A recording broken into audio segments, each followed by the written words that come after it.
नमस्कार सांगमाने एवेकार बड़ खबर 100 दिन में 3000 निजुक्ति मुख्यमंत्री का बड़ घोषणा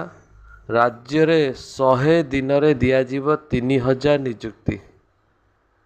संपूर्ण भिडटी देखापी आम चैनल को सब्सक्राइब करंतु आ पाखे दि जाइए बेल बटन टी को दबाई दिंतु। भुवनेश्वर राज्य पुलिस विभाग में 100 दिन में दिज्व 3000 निजुक्ति शनिवार विधानसभा बड़ घोषणा करिसेंती मुख्यमंत्री मोहन माझी। मुख्यमंत्री घोषणा अनुजाई 609टी सब इन्स्पेक्टर पदवी, सशस्त्र सब इन्स्पेक्टर पदवी 95, कॉन्स्टेबल 1513, 405 ड्राइवर